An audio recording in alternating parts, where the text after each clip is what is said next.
Spoiler Sleepover is sponsored by Gore Clown Shop. Do you love all things horror? Books? Movies? Podcasts? Of course you do. Well, come on down to goreclown.com. Original artwork by an indie horror fan for indie horror fans. Use code SLEEPOVER at checkout to save 15% on your whole purchase. Oh, and did we mention? Gore Clown is the only place to get official Spoiler Sleepover merch. So don't forget to use Sleepover to save 15%. Stay indie, suckers!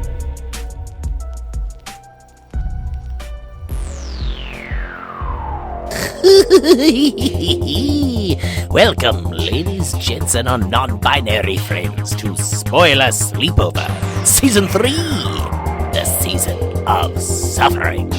Suffer along with your co-hosts Jason, Michael, and Rob as they watch and review some of the worst films to ever hit the screen. Now, enjoy the show. It'll be a real scream of a time.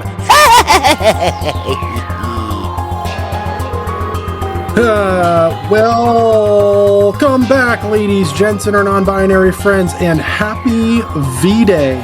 V for Vendetta, V for Valentine's, V for no, never mind. We're not going to talk about that. I gotta watch V for Vendetta again. Not the series that's coming out. We won't talk about that right now. But we are super excited. This is awesome. Week 2 of February with Friends, and we have the original friend, the original third host is back, and he's here. Welcome, Chris O'Brockie, back here. I am so excited. Woo! Hey, Chris, how are you? I'm doing great. I mean, how are you guys? You guys ready to, get your freak on for Valentine's Day? Hey now. Always and forever. Yeah, this was... I mean, freak is in like we're the freaks, because, we're the horror buffs. Yeah. We're super excited about this one too. Chris we've been trying to get him back on. He keeps throwing anniversaries at us, and then timing just doesn't work out. But this one was huge. I haven't seen Valentine in forever. We are talking about 2001's Valentine, by the way, in case you missed the title card. I am so excited to talk about this one. This is a classic, and easily I'll fight anyone. One of the creepiest fucking masks in horror, in my opinion. This mask makes me so uncomfortable. But before we get into talking about that, we're not doing our normal openings, as you heard last week. We want to ask all of our friends, what are 3 movies that are coming out this year, 2026, that you are looking forward most to seeing? Chris, what are the 3 movies that you're looking forward to seeing this year? Well, I mean, let's be real here, because it is me. My top tier for this year is definitely coming out this month. It's Scream 7, and thank God they called it Scream 7. Like, call it what it is. And then I would say my next one would be I'm really looking forward to Return to Silent Hill. Ooh. Because I'm a big Silent Hill fan. Like, I had a lot of the games growing up on my PS1. And the fact that Christoph Gaines is back, who directed the first Silent Hill movie. I mean, I have my quips about the first one, mostly just like the last half of the movie, because I was just like, what are y'all doing? You had a stellar, phenomenal movie like up until like the third act of the movie, but I can get past that. So I'm excited that he's back in the director's chair, because, we're not going to talk about that second movie that they tried to do a decade ago. And then I'm kind of torn between what my number 3 is. I'm really excited for Steven Spielberg's Alien movie coming out, because I'm ready for Spielberg to get like scary again. And I'm also I mean, as butch as it sounds, I'm kind of excited for the Odyssey. I can get behind Dude, that looks so good too. I'm ready for a big, giant, epic movie again. And And, humble nod out there, honorable mention, absolutely the next Hunger Games movie. I love the Hunger Games. I've had all the books growing up, and I'm fucking psyched. I actually just saw the trailer last month for the new Hunger Games movie, and I was just like, I had no idea they were doing another one, and I wasn't. There were other people in the theater, and as soon as the trailer started, there were groans. There was one guy went, "Oh man." Whatever, man. I was just like, well, yeah. They don't have to go see it. It's not for them. You're okay. Exactly. You're gonna diss the movie that half of these people in the theater are probably like spanking it to Jennifer Lawrence. Get real. Well, speaking of Scream 7, we have already discussed it, and Jason, Michael, and I are going to go see it in theaters. And we're going to have you come back so we can keep the Scream train going all the way back from season 1. So, Again, with better audio. And our minds still haven't been changed. We're still not Scream fans, but at this point, we're too far in to quit. Like, it's just, we have to at this point. Pride. Yeah. Well, and plus, we're not just getting Scream 7 this year, but it's the 30th anniversary of Scream this year. So this is like Ghostface's year, like time to shine this year. So I can't believe that Scream's 30 years old. I never got to see the first one in the theater. I got to see Scream 2 in the theater when it came out. That was my first one in the theater, but I just remember renting Scream from Blockbuster, and I remember after a friend and we watched it. I remember it was like a warm day, like early summer or something, and I just remember us watching it, and then we watched it 2 more times, like in that sitting, because it was just so awesome, and there just hadn't been anything like it. I mean, we had like a little precursor of like the meta aspect with Wes Craven's New Nightmare a couple years prior, but the world just wasn't ready for it. And here we are 30 years later. And here we are. Here we are. Speaking of new movies, there's a rumor mill going around that there is a really cool movie that's in the works currently, starring a guy with amazing locks who also likes to swim around as a mer person. Is there any truth to this rumor? I think there might be a little truth here, guys. Yeah, let's just drop the bomb. I mean, you could go on IMDb and see that the bomb dropped. We are going to start shooting this fall on Shriek Show 2, baby. Woo! Finally, it's finally happening.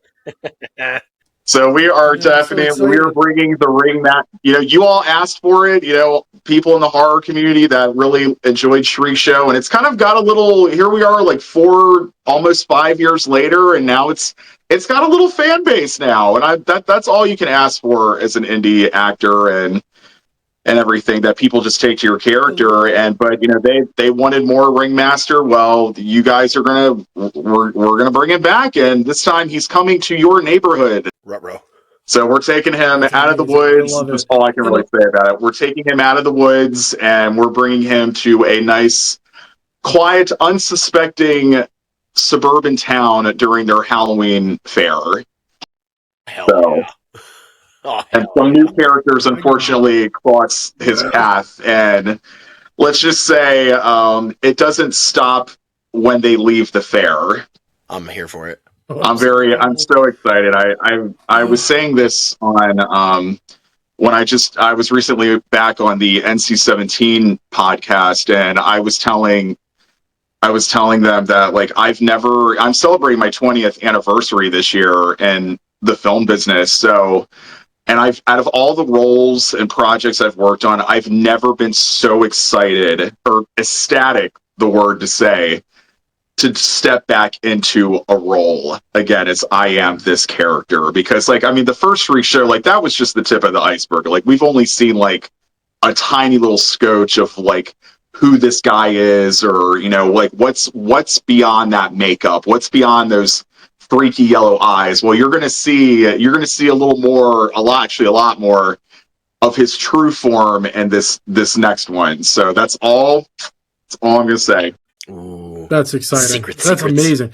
That's a lot more information than I was expecting too. That's so good. Oh, And I really didn't give that much away. Like I think I kept it pretty exciting, but most pretty spoiler free. On this podcast, how dare you? Yeah. How dare you? Oh my god. This will be the next movie that you guys also spoiled like next year. Yeah. 100%. Yeah, 100%. We also, I think you're doing yourself a disjustice by saying there's a little fan base. I have seen fan-made merch out there. You have posted pictures with your own face on merchandise. Like, it's in existence. There isn't a small fan base. It's wild. There's a fan base. Like, it's just straight up, you have a fan base. That's unbelievable. I mean, I see you've got Art the Clown energy coming out of you at this point, and it's just a matter of time before, one of the big companies prints you on a T-shirt. We'll be dude. I'm hoping. I hope like Hot Topic or Spencer's or Spirit Halloween, gets somehow an image or a clip from Shriek Show 2 gets to them. And they're like, "Holy hell, who is this mofo?" Like, let's put him on stuff. Let's put him on the shirts next. Like, we've already done Art the Clown. Let's have this guy now. Let's see what he can do. Yeah. See you on a Cavities Color shirt would be really awesome, because that's hell. Oh my god, I would love to be on Cavity Colors or Gutter Garbs or Terror Threads. Yes. Like, I would die. I mean, look, they put the Gesture on a shirt. Like, come on, they could put the Ringmaster on a shirt.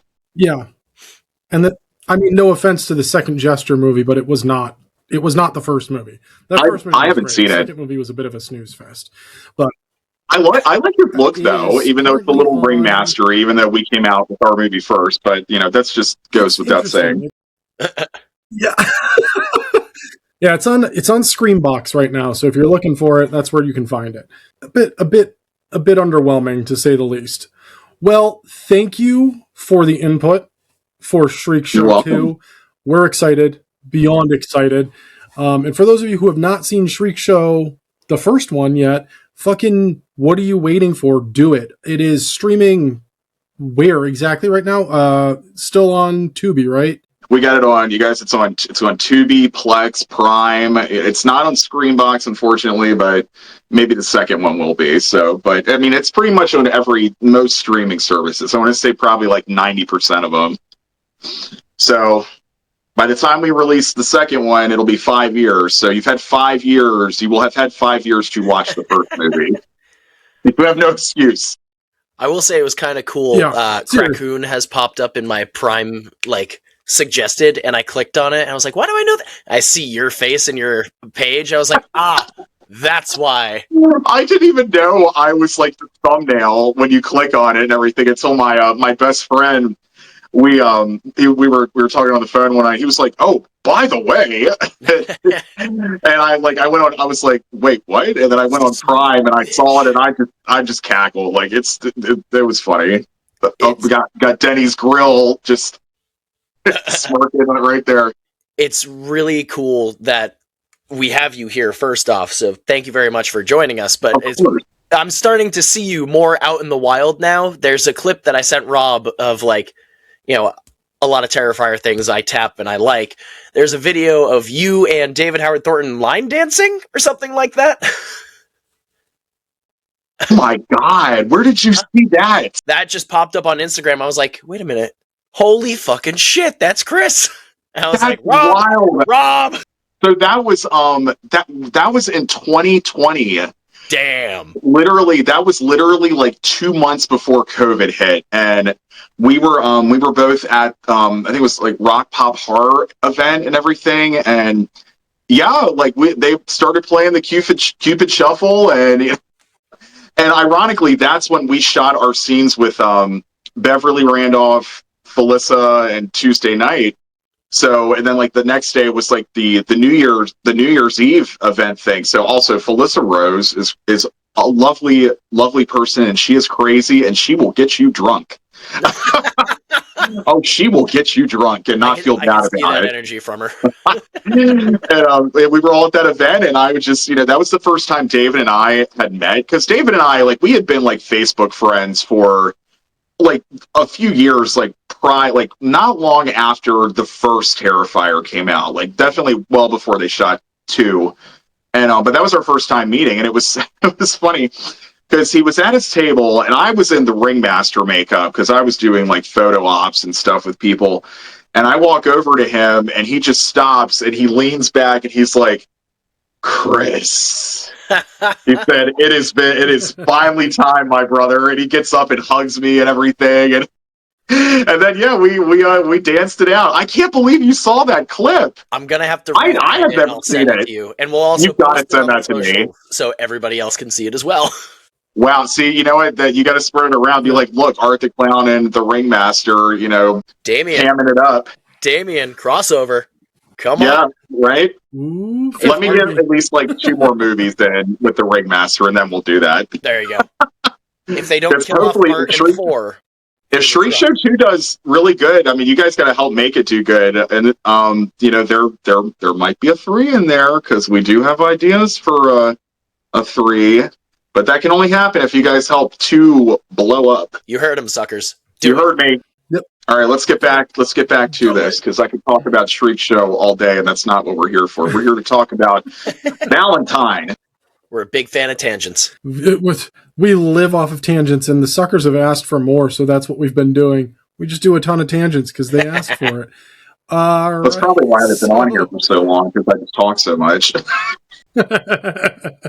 All right, so our synopsis for 2001 Jesus. Valentine. Happy 25th anniversary. Could you imagine? Please don't remake this. He's stuck on Make the a dance. second one. I'm down for it. Seriously. Our synopsis. This is what the studio gave us. 5 women are stalked by an unknown assailant while preparing for a Valentine's Day. All right. I'm sorry? How about not really? The other synopsises that have been rewritten and put out onto the wonderful IMDb are, and I'm not even over exaggerating, about 2 paragraphs long. So I'm not reading Jesus. that, per usual. I feel like that just spoils the movie. But yeah, the studio said, let's give you as little information as possible and a bunch of misinformation with this. That is not how the synopsis for this movie in any way, shape, or form. Chris, if you were to write a synopsis for Valentine, what would it be? Because it wouldn't be this, that's for sure.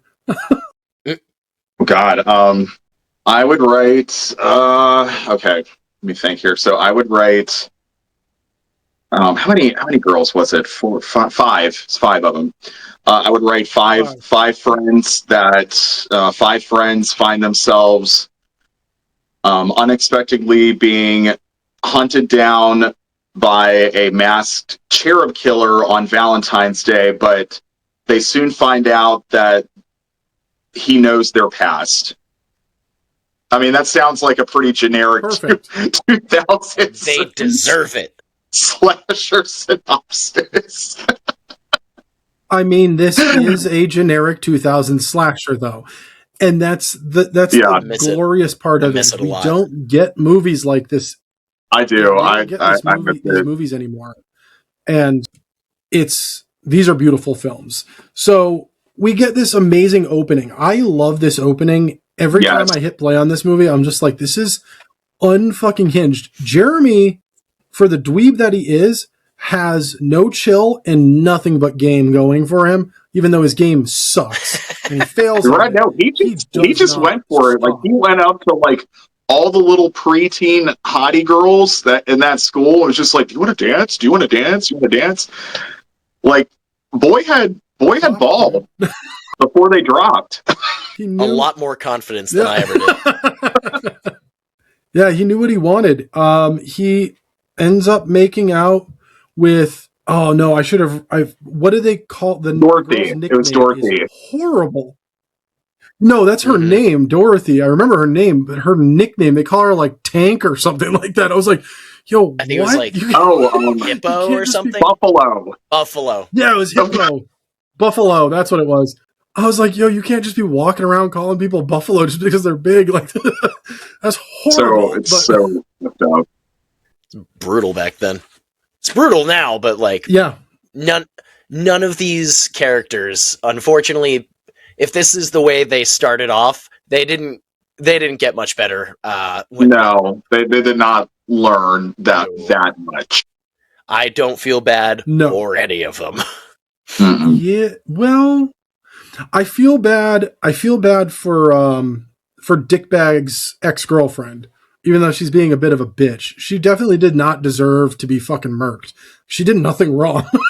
Out of everybody in that group, she did nothing wrong.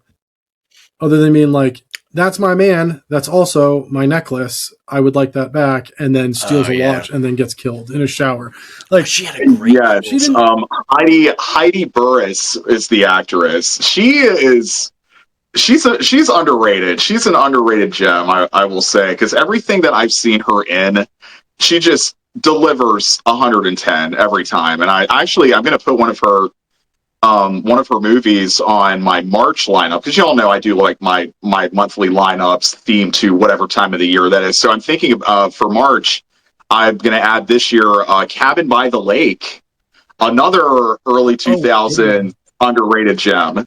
Just sounds that's a great one. I haven't seen that one in a while either.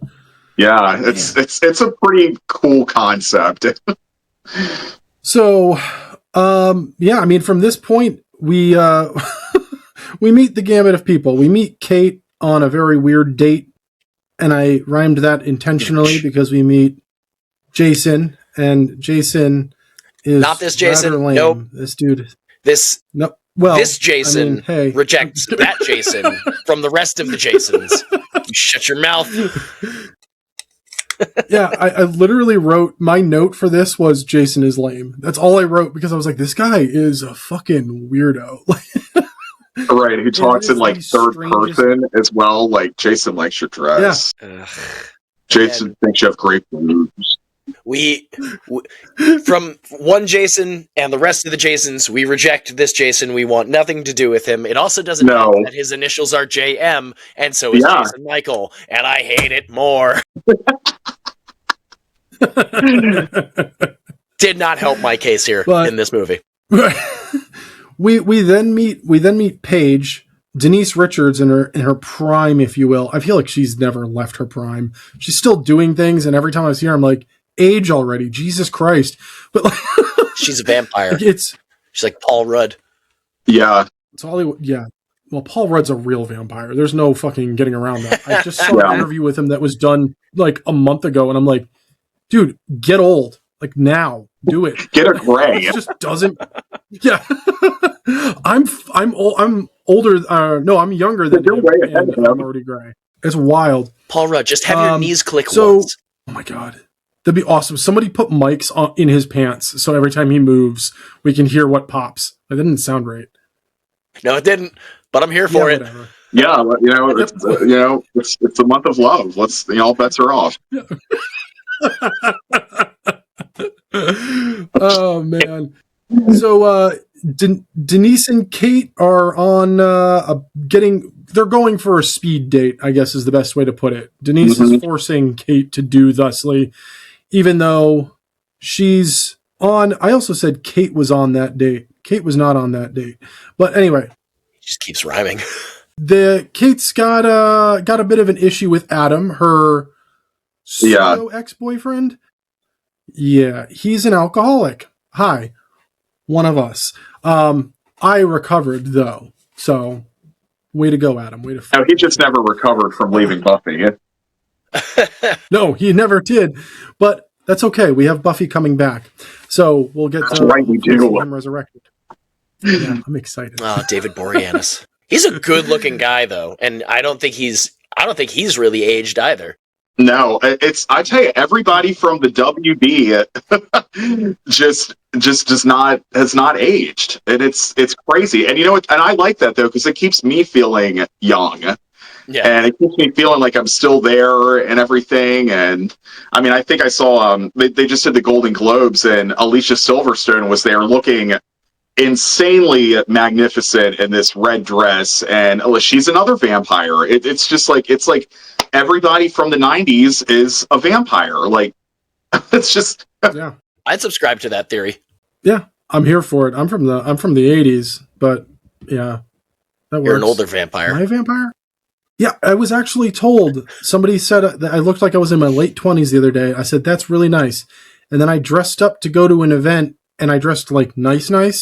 And my own fiance said, you look old. And I said, excuse me? And I realized that I dressed like a 40-year-old, and I was like, oh, I look my age. That's why. I dressed my age, and now I look my age. So I don't want to dress my age because I look like I'm in my late 20s. So I'll take it all day, every day. It works. Chris, why don't you kind of take it from here? They do this speed date, and gosh, all right, yes. So they do the speed date. Actually, no. Oh wait, I think we're a little bit ahead because we didn't talk about Katherine Heigl and get her chase scene at the morgue. Oh yeah, yeah. It's the first kill, That's like the right. first kill in the movie. Yeah, she's the one who's on the date, not Kate. See, I knew I was off. It's Shelley. Shelley goes on the date. Yeah, so I'm okay. Shelley's on the date Okay. with creepy Jason, and then she goes to the morgue, and then it's that scene where she's about to like cut her corpse, and then you just see the corpse breathe, and and then that's when we get our first reveal of the killer and the full on cherub mask and trench coat and everything, and it's like that nice great chase scene down the hallway, and she hides in the body bags in the morgue room, and then he just goes through and just stabbing each bag, and then she's in the last one because that's the last. And then just cuts her throat, which I think it could have been a little more gruesome, but this was 2001, so we weren't at like Saw yet, so people were wusses when it came time for that. But I mean, all things considered, there's still some pretty kill, good and gruesome kills in this too. oh, absolutely, yes. So all right, so that we did that, and then we did the speed dating, and then all right, now we're back up to speed here. So there's the girl. Then the next scene is the funeral, Shelley's funeral, and it's the first time we see all of the girls like together again since the intro to the movie. And we see Dorothy again, and now it's just kind of, it's interesting to see her now. I think it's 13 years later in between like the opening and where the girls are now, and now like she has kind of transformed herself into looking like them, like fitting into their clique. Like she's lost weight, she's blonde now. She looks hot. So, but it's just kind of sad because like she you can see like with her character, she's trying to have that independence, but there's still that longing to still fit in with these girls, even though they have accepted her already, but she just doesn't see that in her eyes. So anyway, Right. but so right there at the funeral, and and we got Denise Richards like stripping down to this like halter top, and the lovely actress Jessica Caulfield has that line like, Jesus, Paige, it's a funeral.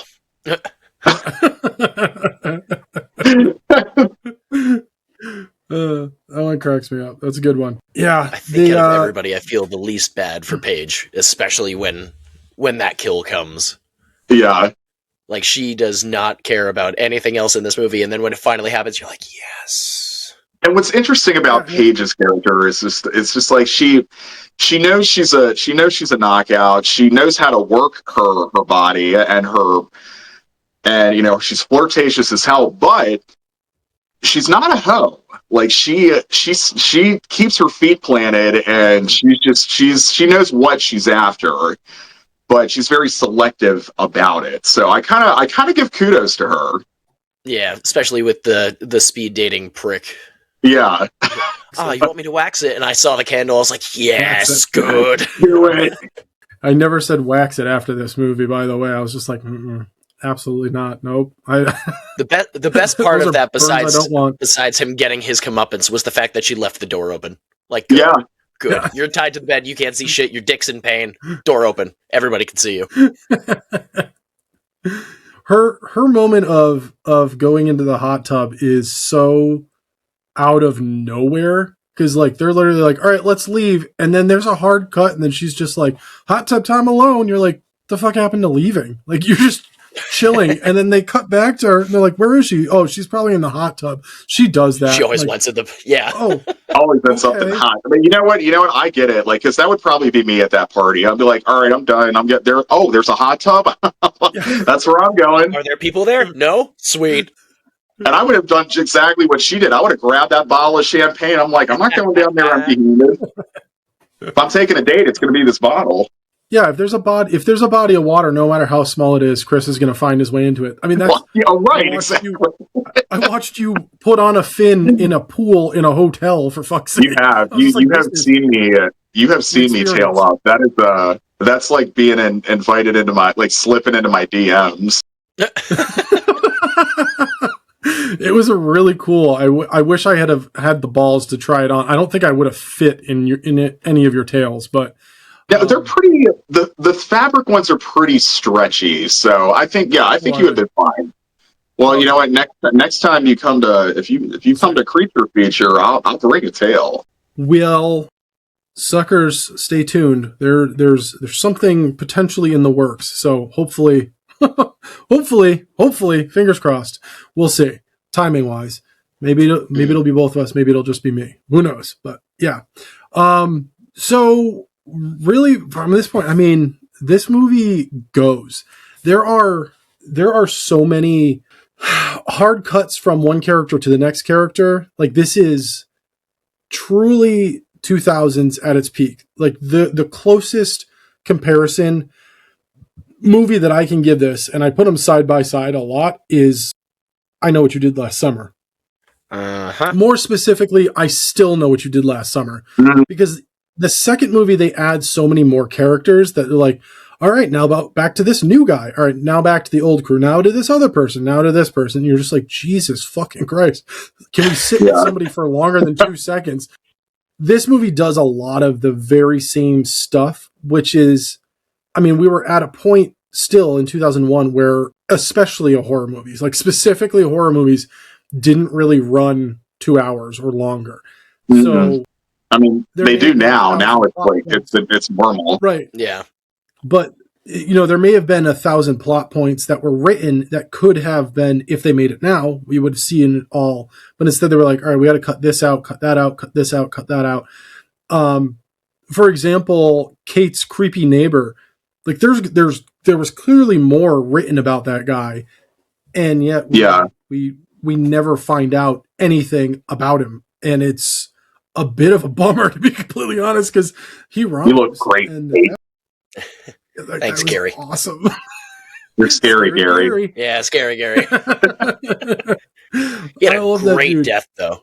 And I mean, this movie is just so good with hitting everything. So those of you who are only listening, if you want visuals, jump over to our YouTube, because the videos are on YouTube. So if you're already watching on YouTube, if you look behind Chris, there's the wonderful Cupid mask.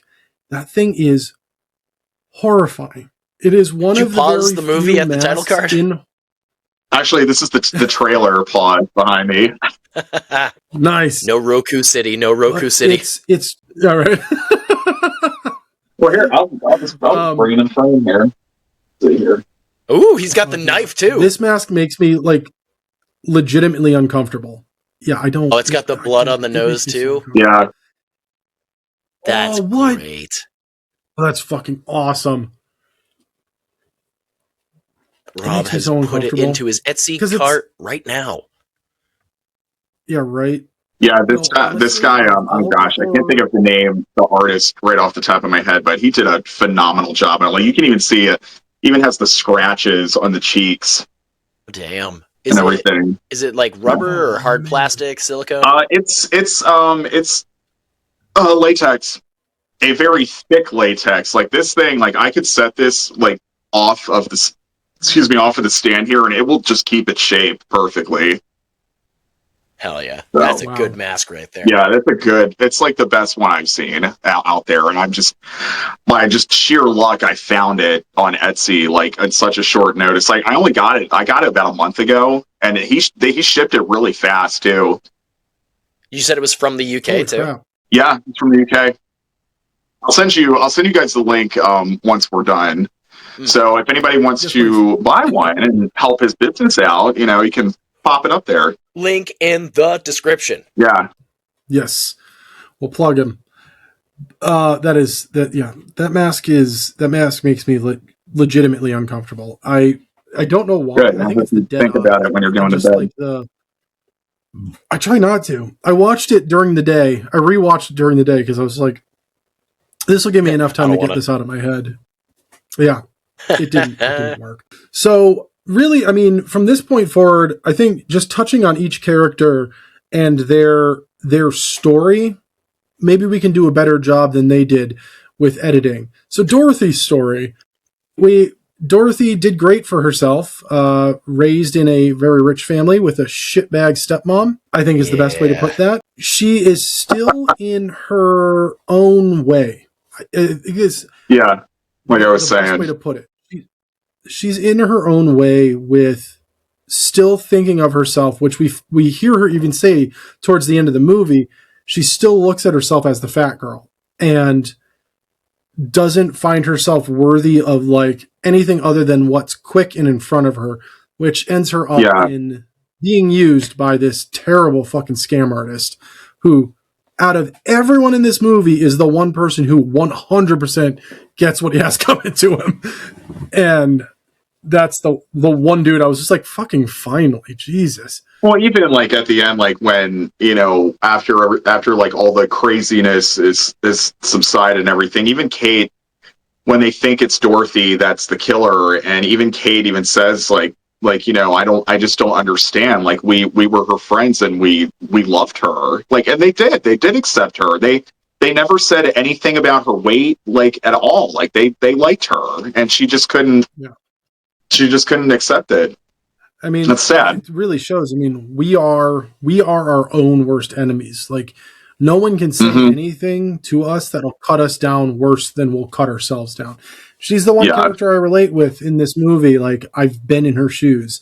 So, like, same. Yeah, it's a horrible misdirect at the end. But so, speaking of characters who are also not treating themselves too well, Kate is, I mean, all things in front of us, she seems like a sweet girl. Maybe not the brightest bulb in the bunch, but definitely a sweet girl who, for some reason, can just not move past her alcoholic boyfriend. No. And we're never really truly given much information as to why they split other than his drinking being an issue and him saying one line of like, I know I'm not myself when I'm drunk. Great. I guess we're supposed to read between the lines and we can say anything. My brain always just goes to the worst case scenarios. I'm like, he hurt her. Why is she still fucking hanging on to this pipe dream? Like, it just doesn't make sense to me. But Adam sure is a whole fucking lot of a person. It's a bit much to say the least. And he keeps showing up. I can like perfect. I can semi-understand why she would probably have a hard time letting go. I mean, just look at David Boreanaz. So there's that. But that's just, you know, let's be real here. But Seeley Booth. But I will say, like going back to Dorothy for a second, and her younger than her mother's stepmother. She has one of the best. There's a line that Dorothy says when her stepmother like cusses her out in like Cantonese or something, or and then her stepmother tells her dad, like, you know, she just called me a mail order bride from hell. Then Dorothy's line is like, well, I don't even know what she just called me. I think it's my favorite line in the movie. So it's so good. And I love the fact that we just never see her dad and stepmom again for the rest of the movie. Like, I understand they probably left on a trip or whatever, but like, there's so many of these characters that we get a quick glimpse of, and then they're just gone. Like, Scary Gary, for example. We're quickly introduced to him. Like 2 scenes. Yep. Yeah, and Kate. I want to also point this out because I rewound it because it's been a while since I've seen this, but I was like, I got to go back. Did I miss something here? But Kate's taking a shower, loses water pressure or water altogether, leaves the shower, has an empty bottle of not water in her fridge, gives herself a swirly, and the entire time she's waltzing around her apartment, her front door is wide open.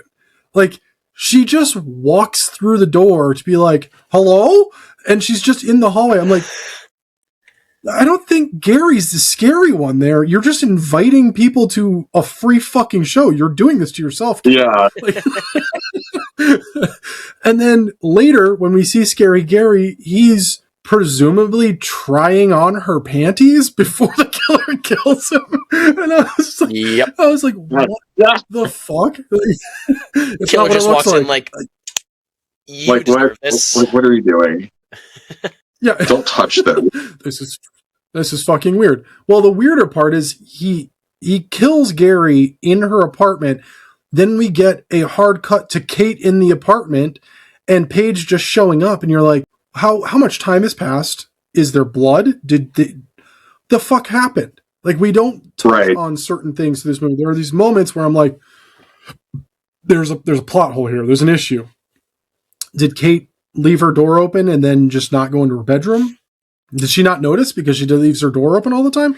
Who fucking knows? Well, I mean, she also has to get dressed for the party, so you think she's gonna go in there. Yeah, it's strange, but yeah, Gary's dispatched. I thoroughly enjoy Gary for as scary as he is, and his rhyming made me very happy. It's just fucking weird. He's such an odd fella. Oh man. Well, what about Lily? We haven't really talked about Lily.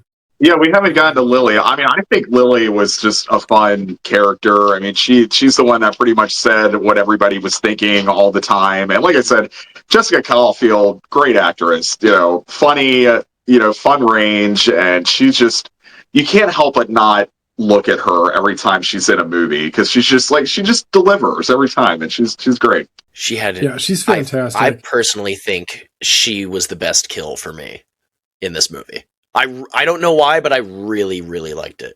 Yeah. It's I feel like it's the brutality of it too. Like the Cupid killer is inventive with all of his kills.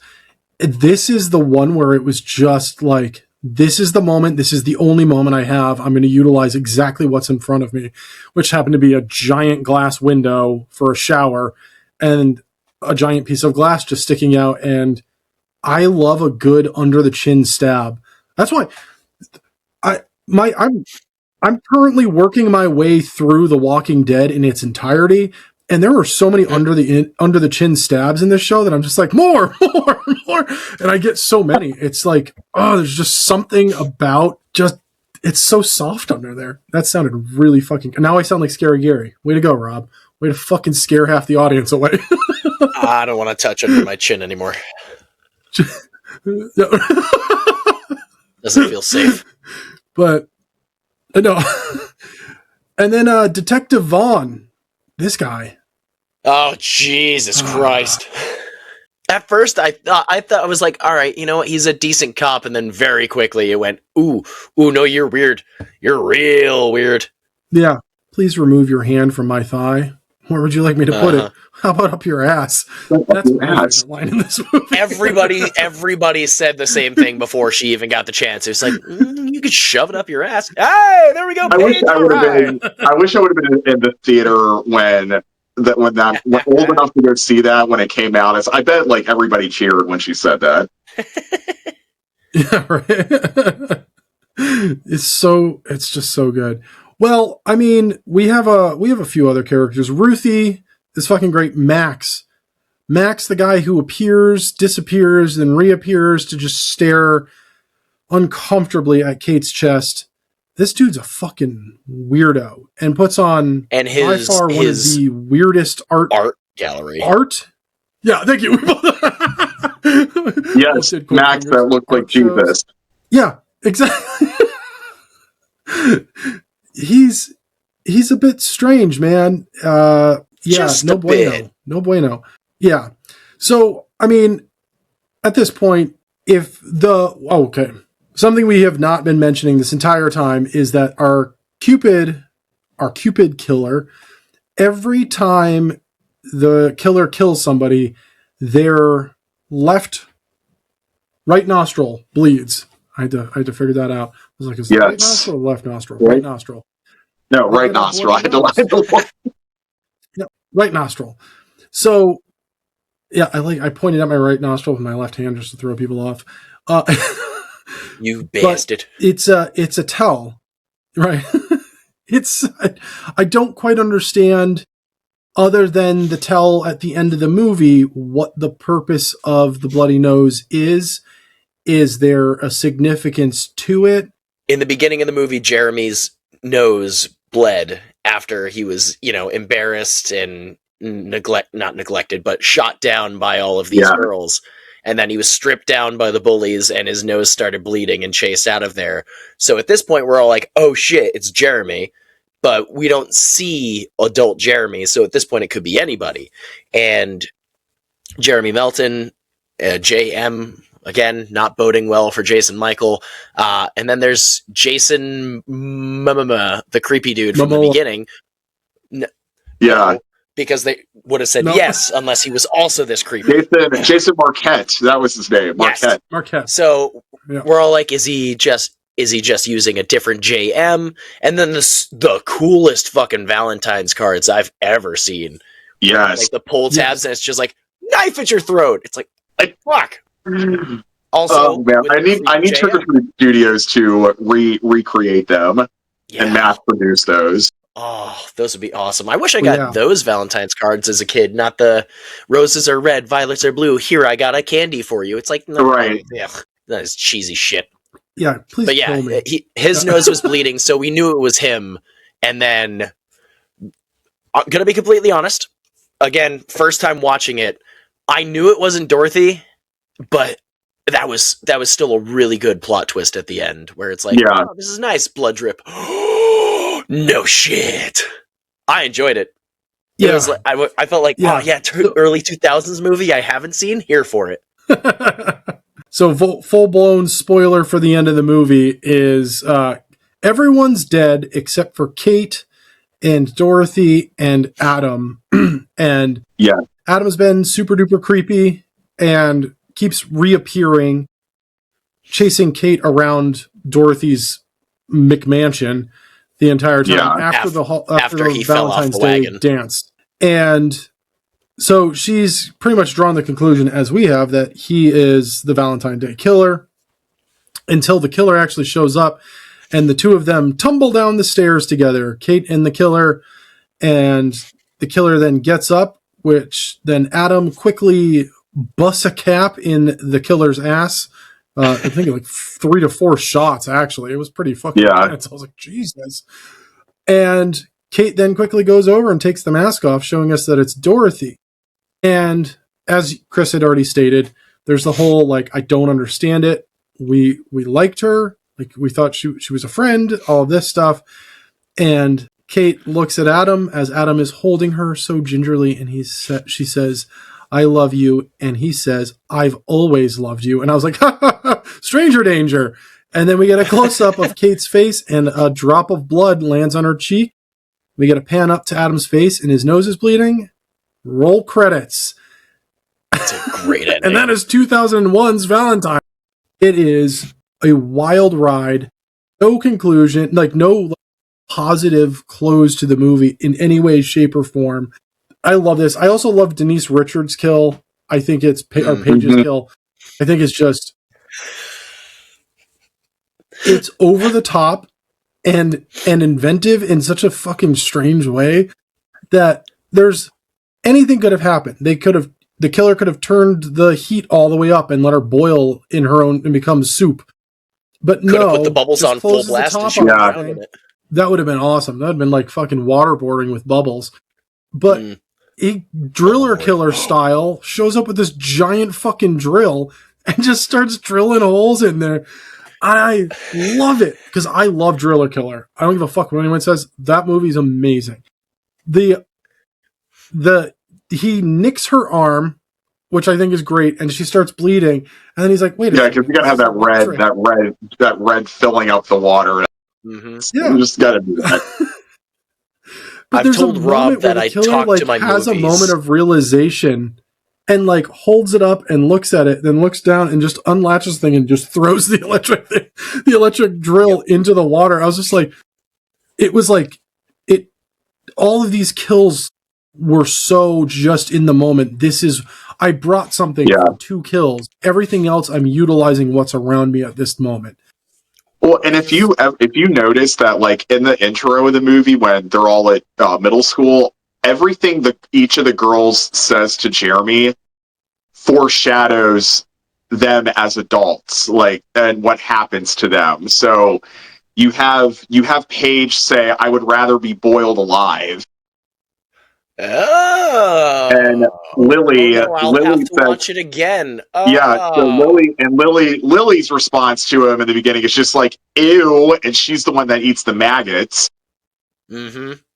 And then you have Shelley, who calls him a loser. And as we catch up with Shelley in the beginning, she's in med school, so obviously she's in it to win it and not be a loser. So it's interesting how they did that. And the suspense That's built in this genius. movie, a lot of misdirects happen. Like, you're watching it, you're going, okay, so he's going to be go back to Paige again when the whole botanical garden view that's in the hot tub room, she goes through damn near every section of that. You're like, when's it going to happen? When's it going to happen? Oh, okay, I guess it's not. Boom, there it is. It's like, that rules. I'm so glad it's not, yes, cool, I can write this movie. It's just, you don't know when it's going to happen, and I'm so happy for it. But I told Rob before, I talked to my movies, and I MST3K them at home, and when I was watching this, and the moment when Denise is trapped in the hot tub, I'm like, oh no, she's going to, drown in the bubbles. He starts drilling, and I was like, oh no, he's just kind. He's just drilling holes for her to breathe. It's great. No. Nope. Electrocuted her to death. Well, this was awesome. Yes, this is an amazing kill. So Jason Michael has said his favorite kill, the shower being stabbed with glass. I liked Paige's death. Chris, what was your favorite kill in the movie? I'm going to say, definitely, I'd say Paige's is a very tight second one for me, but I'm going to say Lily's kill actually is my favorite because, they're in, like, I'm a visual person, so, she's in, like, the weird, crazy art video maze and everything, and, like, he's like, fucking with her with the playback on the maze videos and everything, and then, you got the classic Cupid bow and arrow, and he gets a couple of them in her, and she's like staggering with you. And these are like big ass arrows too, like sticking out of her. So she's like stumbling her way through that maze, and then he finally gets that last one, and she goes over the railing and like right into a dumpster, like two stories down. And it closes, and like nobody is even ever going to know she's in there. Like, well, easy cleanup. There it is. That's her kill and the first kill in the movie are the two that always get me a little confused because they're both concealed bodies, yet we find out about them in the next scenes both times. Like, first girl gets killed, and then he zips the body bag up. Like, who's going through and looking up in these body bags within 24-hour period? Like, hey, what's in this one? Yeah, it's 2001. They were like, no, we can't run this for 2 hours, man. It's got to be a tight hour and 25 minutes long, or 35 minutes, whatever it was. So, man, this was awesome. Happy 25th anniversary. And I remember when this was like, when leading up to this coming out back in 2001, because this was directed by Jamie Blanks, who did Urban Legend. And I think they were like, dubbing this like, oh, it's going to be his follow up to Urban Legend. This is going to be a big thing. Because I remember back when I used to get Fangoria magazine every month. Oh, I remember like this was like all over Fangoria. I think it was like 3 issues they covered this movie, and it was like it was supposed to be like a big movie, and it came out and like it was just brutally just bashed. But now I think it was probably about like I think maybe like 20, like for its 20 around the time of its 20th anniversary. Like I remember Jamie Blanks, like they interviewed him, and in the movie now it's developed like it's kind of got like this big reappraisal, and it's got this big like cult following now, and like people love it, and they said it was kind of ahead of its time when it came out because it harkened back to like the early 80s slashers. And now like rewatching it after like I've heard somebody say that, I'm like, oh yes, no, I see it now. I probably didn't see it in 2001 because I was a kid, but but now that I'm older and I've been in horror movies, and I can appreciate that the art of it now. And like I know they're exactly right. I think it was ahead of its time, and it's so good to see it like it has like a nice following that it's kind of deserved. Yeah. I will Could not definitely be agree adding more. this to the Valentine's repertoire. That and Dracula. There you go. Yes. Dracula. Yeah. Yeah. This is when seeing as this was Jason Michael's first viewing, I said, don't go into this expecting something you haven't seen before. Just enjoy the ride. Yeah. And I did. Because I'm noticing movies like this specifically are starting to now catch like a bigger cult following. And I think it has a lot to do with the fact that I'm not complaining about modern horror in any way, shape, or form, but a lot of modern horror is overcomplicating the genre and doing too much or trying to even say too much. Where this is very, very surface level, like, hey man, beauty is the eye of the beholder. Maybe be nicer to those around you. Just keep it simple. And here's your slew of characters. One is more or less bitchier than the other. Does everyone deserve to die? Who fucking cares? Like, the movie just ends. And you're like, great, this is perfect. Yeah. And I think that's part of the problem with, as you said, with horror nowadays. It's like, hence why like horror movies are now like 2 hours long, and that's the norm now. Like I remember back like when Valentine came out, they were a crisp like hour 20 minutes, hour and a half. And but now because they're trying to load so much in there, because everybody, this generation needs everything explained to them. It's just like read the effing room and just take it for what it is. Like you don't need to look at like a scratch on somebody's wall in the movie and be like, oh gee, I wonder what the history behind that scratch was. It's just like, come on, just sit back and relax, and as you said, enjoy the ride. They'll be needing everything explained to them, but then there'll also be like this during the entire movie. Yes, exactly. That's Put your why fucking phone down. At this point I've said it quite a few times.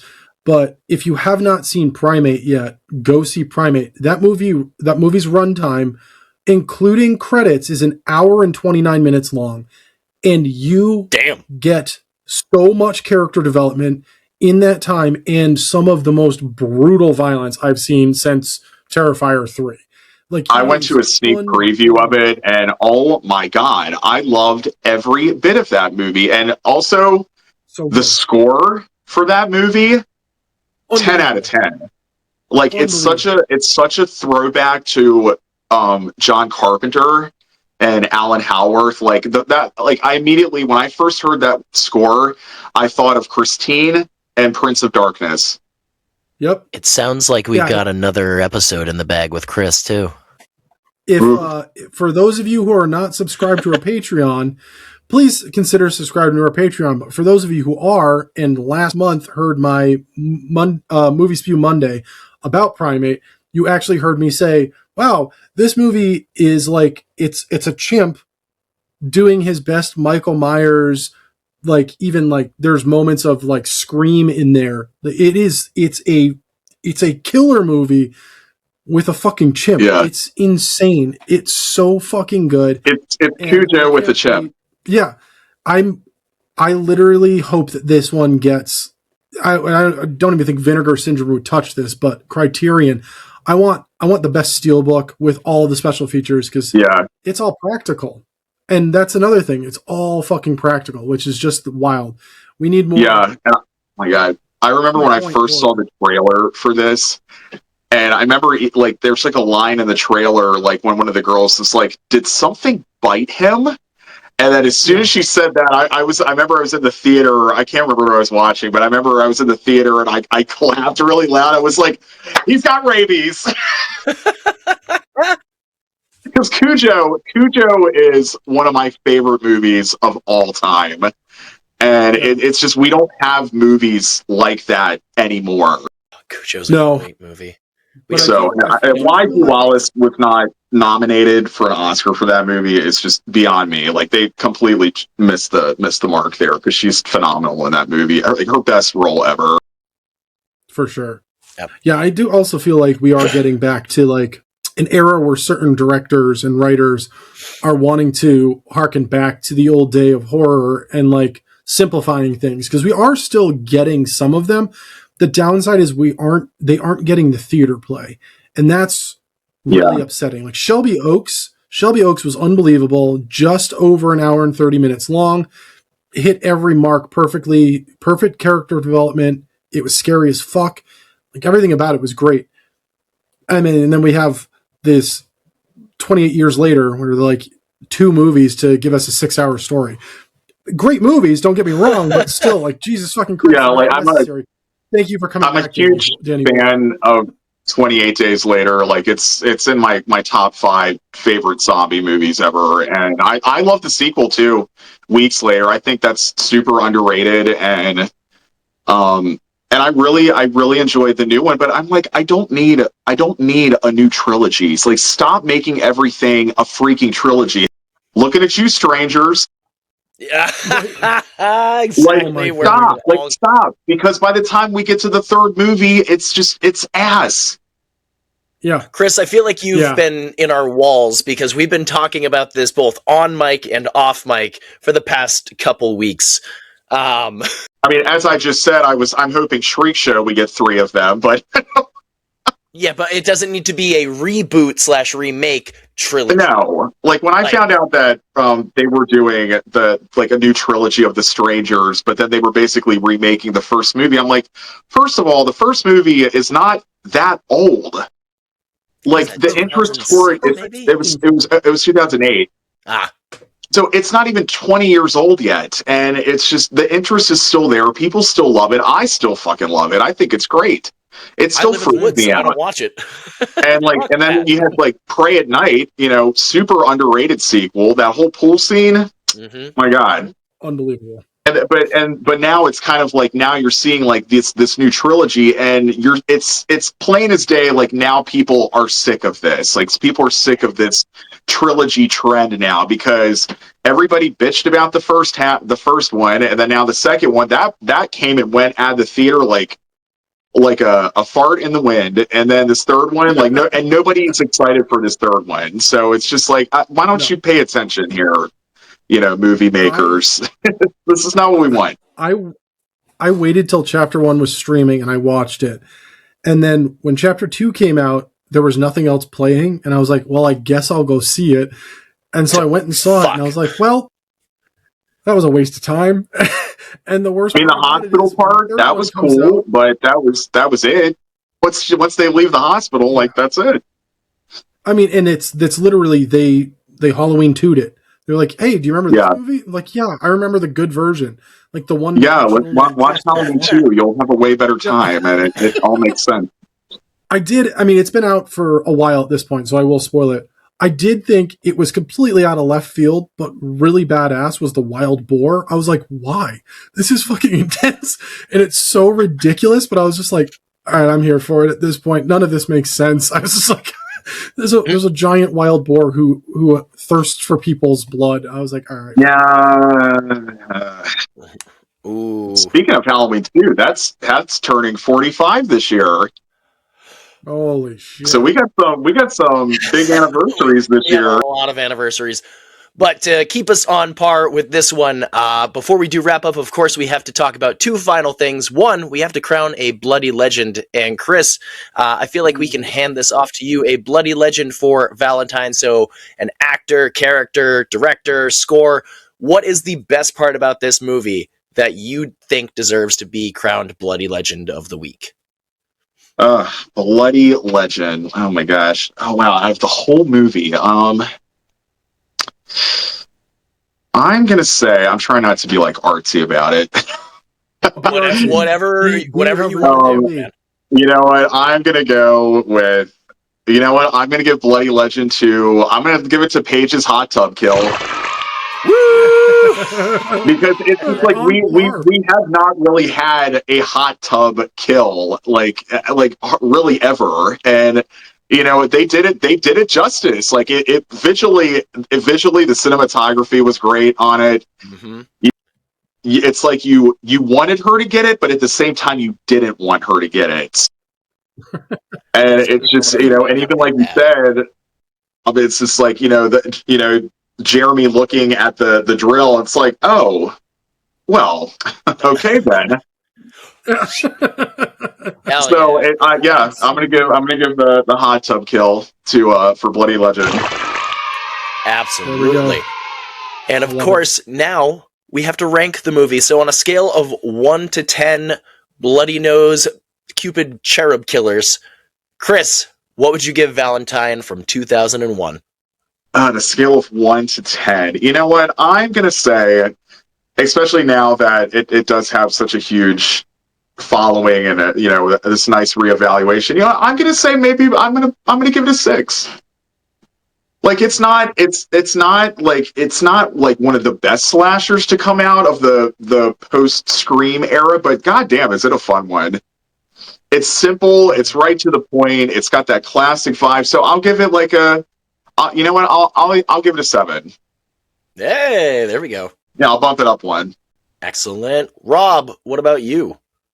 I was also going to give it a 7. It's one of those. I think I made it very clear my my glaring issues with the movie. It feels like there was a lot removed, and it jumps around far too much. Like they could have lined this up a little bit better to make it a little bit more of a linear story, so that we're not questioning how much time has passed, because that's what I was really struggling with. I'm like, has it been a couple hours? Has it been a couple of days? Who fucking knows? But other than that, I mean, the kills are amazing. And as I've stated multiple times already, that mask makes me uncomfortable. I can't figure out why, but it makes me uncomfortable. And yes, that one. Thank you. I'm glad I have a clearer view of it now. There's just something about it. One of these days it'll click and I'll be like, oh, that's why. And then I'll never sleep again. But yeah, so it's a solid 7 for me. I love this movie. It's great. Thank you for reminding me and reintroducing this to me. You're welcome. Jason Michael, what do you give it? Well, Chris, I'm very happy that you upped your number because I was also at a 7. Yeah, so all right. Look at that. We all across the board. Personally, for me, from the get-go, I am perfectly fine with everyone getting their comeuppance in this movie because from the get-go, I was like, ooh, none of you deserve to live through this movie. Like all this, like except for Kate. You know, except for Kate, because Kate was the only truly genuine kind person. Okay. She was but like everybody did say not right now or maybe later at the dance. But maybe later. Said, so maybe that's later. Fair. Yeah, she definitely got overshadowed by the no, I'd rather be boiled alive or the ew. And it's like, guys, what the fuck is wrong with you? Like, why are you hanging out with these, like, bitches? Why are you all so such horrible children? Ugh. Glass through the neck, arrow through the chest, dumped it down a stairwell into a dumpster. But yeah, no, like, I've never seen this before, and it was never on my radar. When you brought up Fangoria, I was like, oh, fuck. So I probably have seen it in a Fangoria magazine. My dad used to get them all the time, and I loved going through the pictures and go, I can't watch that movie, can't watch that one. Nope, not that one. So it's, solid 7s across the board. I will add it to my repertoire. I will add it to my annual Valentine. Yeah, you got to. And it's funny because I used to watch My Bloody Valentine, the original. I do love the remake, though. Don't get me wrong. I used to watch My Bloody Valentine on Valentine's Day every year, but now the past few years, Valentine has taken the Valentine's Day spot now, and I kind of like it that way now. So here we are. Hell yeah! Well, thank you very much, everybody, for listening to our second week of February with Friends. Chris, thank you very much for coming back. It's been, God, what has it been since Halloween 4's anniversary? I think. Yeah, that was two years ago. That was in the very beginning of our. That was when we had the capabilities to live stream. Meta. I don't have that anymore. Fuck you, Meta. No. Yeah. So that was 2023. Yeah. Yep. Yeah. That's when I didn't live in an entirely different house and town. It's so weird. Well, Chris, before we do let you go, is there anything else that you'd like to plug? I know we plugged a whole bunch at the beginning, but anything else you got going on? Anything you want them to check out? All those suckers out there? Oh, of course, that's suckers. Obviously, you can follow all my horror and fishy adventures on Instagrams, merman_Christian.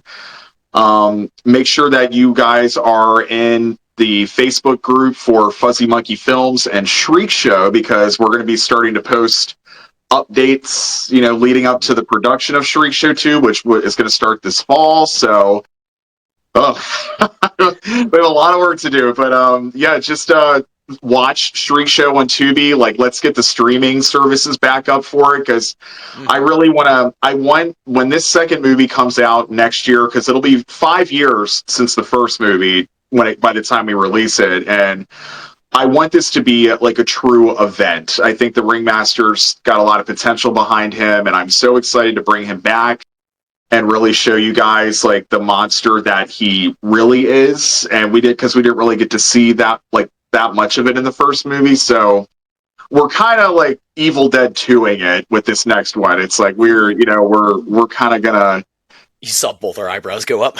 But it definitely is connected to the first movie, though. So you'll see where those connections come in once we release it. But guys, just spread the hype of Shriek Show 2, and this year, since it's my 20-year anniversary in film, I'm going to be posting a lot of throwback photos to the productions I've been on throughout the year as well. So.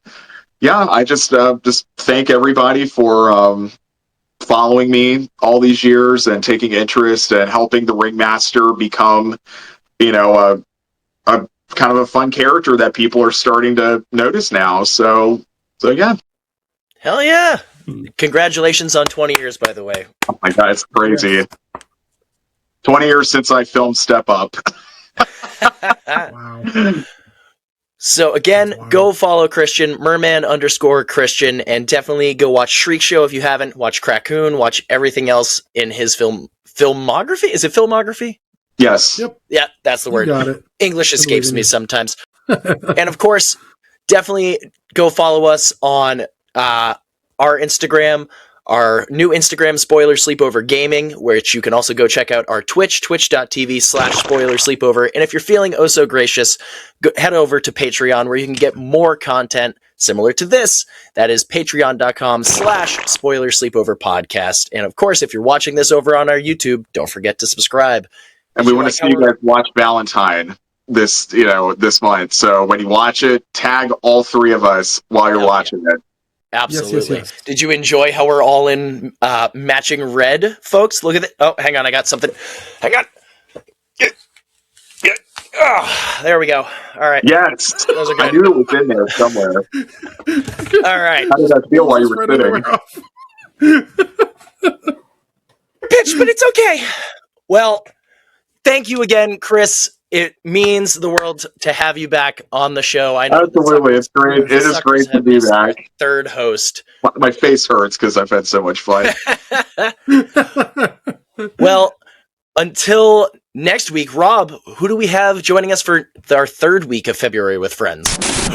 Ooh, it's Jason, Michael, and Rob from the future / past / I don't know where the timeline goes at this point. Because time makes no fucking sense. We didn't actually know when we were recording this episode what day it was. Turns out we said the wrong guest. But don't worry, we'll cut right back to Chris O'Brockie in a few brief moments. Instead, Rob, what's next week's guest to end February with Friends? Oh my God. Next week's guest is going to fully complete a podcast circle. It really is. Started this podcast. We started it with the blessing and the support of JB and Jordan of Camp Nightmare. We are part of the Nerd Camp Network. And so season 1, I got JB on, and it was awesome. We got to talk a little Cronenberg. And we have been trying to find a time where Jordan is free. He's a busy man. Finally found that time. So next week, we have writer, director, producer Jordan Miller coming on almost to talk as tall about as Rob. And fully spoil his own movie, The Only Ones. This is going to be a lot of fun. I am so excited. It has been a couple of years at this point. It's been like 2 years since I've seen him and even talked to him.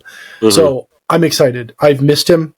This is going to be so cool to like bring this shit full circle. This is going to be so much fun. Dude, it's so much fun. It's so great, and we cannot wait for you suckers to enjoy it. So next week, The Only Ones with, man, that's almost as tall as Rob, Jordan Miller. Stay tuned for season 4. You're going to hear a lot more from Chris. We're not letting him go again. We're not letting him go another fucking season without hearing from him. No, we're bringing the third host back. He's coming back. You'll hear from him like once a month, like a period. The best period you'll ever have in your life. With that being said, Jesus. Until next week. Sleep tight, suckers! Yay! Rad. Happy Valentine's Day! Don't get stabbed out there in the neck. Or do. Love you, Chris. Thank you. Depends on the stabbing. Thank you, Chris. Thank you.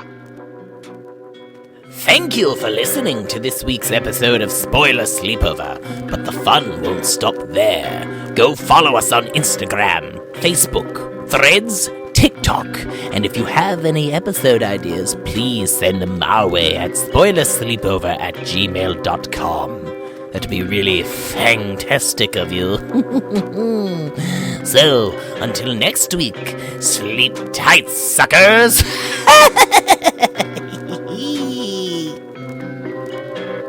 Spoiler Sleepover is sponsored by Gore Clown Shop. Do you love all things horror? Books? Movies? Podcasts? Of course you do. Well, come on down to goreclown.com. Original artwork by an indie horror fan for indie horror fans. Use code SLEEPOVER at checkout to save 15% on your whole purchase. Oh, and did we mention? Gore Clown is the only place to get official Spoiler Sleepover merch. So don't forget to use Sleepover to save 15%. Stay indie, suckers!